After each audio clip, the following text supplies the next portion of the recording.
Ajoutez le nouveau gouvernement autrichien formé par la droite et l'extrême droite reçoit lundi l'investiture du chef de l'État et prend ses fonctions, avec la volonté de durcir la politique migratoire et de défendre la souveraineté des États au sein de l'UE. À 31 ans, le conservateur Sebastian Kurz devient chancelier, et plus jeune dirigeant du monde, 8 mois après avoir pris les commandes du Parti chrétien-démocrate, VP, qui l'a conduit à la victoire lors des législatives d'octobre.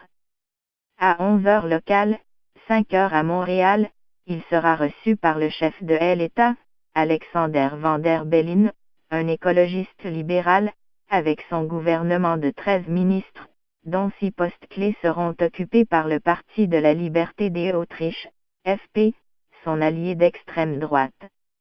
Au terme de 2 mois de négociations, le FP, arrivé 3e des élections, décroche 3 ministères régaliens intérieurs, défense, affaires étrangères et un portefeuille de vice-chancelier pour son chef, Hans Christian Strache, 48 ans. Lors d'une élection présidentielle à suspense il y a un an, M. Van der Bellen avait battu un candidat du FP, une formation qui compare l'immigration à une invasion de masse et qui estime que l'islam n'a pas sa place en Autriche. Le parti de Hans Christian Strache, ancré sur la scène politique autrichienne depuis plusieurs décennies, fait figure d'aîné parmi les extrêmes droites européennes.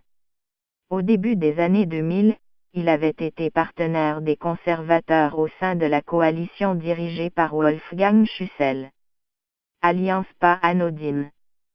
Cette alliance avait entraîné une mise à l'index de l'Autriche par ses partenaires européens tandis que des manifestations avaient été organisées à Vienne pendant plusieurs semaines d'affilée.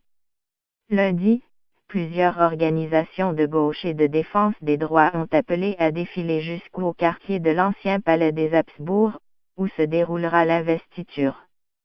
Mais l'accord de gouvernement entre la droite et l'extrême droite, présenté samedi, n'a pas suscité d'émotion particulière sur la scène européenne où les partis populistes et hostiles à l'immigration sont devenus incontournables. La situation est sans doute différente par rapport au précédent de l'an 2000.